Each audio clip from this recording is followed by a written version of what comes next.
जय हिंद, जय महाराष्ट्र, जय श्रीराम. सकल हिंदू समाजातर्फे आम्ही सेंट कॉन्व्हेंट स्कूल या ठिकाणी आलोय आणि आता मी तुम्हाला या गोष्टीचा जाहीर निषेध करतो की यांनी एक ट्रिप काढली. सगळ्यात पहिली ती ट्रिपच बेकायदेशीर होती, तिची परवानगी त्यांनी घेतली नाही. सर्व विद्यार्थ्यांना त्यांनी मस्जिदमध्ये, गुरुद्वारामध्ये, चर्चमध्ये घेऊन गेले. जेव्हा ते मस्जिदमध्ये घेऊन गेले तेव्हा त्यांनी बुडके घालायला लावले.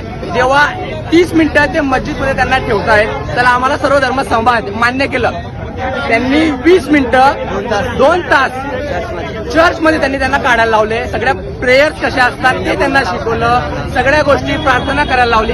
परंतु हिंदू धर्माच्या आपल्या जेव्हा देवी देवतांच्या त्यांना मंदिरामध्ये त्यांना घेऊन गेले तेव्हा 5 ते 10 मिनिटाच्या आधी त्यांना घेऊन गेले. आणि नेहमी या शाळेमध्ये कोणताही विद्यार्थी जेव्हा टीका लावून येत असतो ते त्यांना टीक्यावर प्रतिबंध घालतात. टीका पुसा, कधी पण त्यांच्या हातामध्ये राख्या, काही आपले धागे, महत्वाचे काही धागे असले ते सुद्धा ते कापायला लावत असतात. तर हा कोणता तुमचा धर्म आहे, हा मला प्रश्न आहे आणि मी या गोष्टीचा जाहीर निषेध करतो.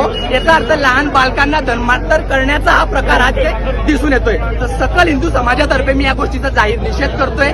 आता मी एक निवेदन घेऊन शहर पोलीस स्टेशनला या शाळेची एफआयआर केला जाणार आहे. ही शाळा संपूर्णपणे बंद केली पाहिजे आणि ज्या शिक्षकांनी बेकायदेशीरपणे ही ट्रिप काढली होती आणि ज्यामध्ये हिंदू धर्माला कशा प्रकारे खालच्या दर्जाचा दाखवण्यात येईल हा प्रकार इथे करण्यात आला होता, या गोष्टी विरुद्ध आम्ही जाहीर निषेध करणार आहे. त्यांच्या विरुद्ध आम्ही एफआयआर दर्ज करणार आहे आणि सर्व शाळेवर कसा गुन्हा दाखल होईल आणि शाळा बंद करून इथे आम्ही मराठी माध्यमाच्या सगळ्या शाळा ओपन करणार आहोत. त्याच्यामध्ये सर्व हिंदू बांधवांनी एकत्र राहायचंय. जय हिंद, जय महाराष्ट्र, जय श्रीराम. जय श्रीराम, जय श्रीराम, जय श्रीराम. तर मित्रांनो, व्हिडिओ तर तुम्ही बघितलाच असेल. आता तुम्हाला काय वाटतं, आपल्या हिंदू धर्मा मुलांबरोबर असं चुकीचं होत आहे?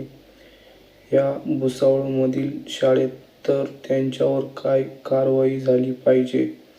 तुम्हाला काय वाटतं? आणि व्हिडिओ शेअर करा म्हणजे सगळ्यांना या शाळेबद्दल माहिती मिळेल आणि या शाळेतील काय चुकीचं काम चालू आहे हे कळेल.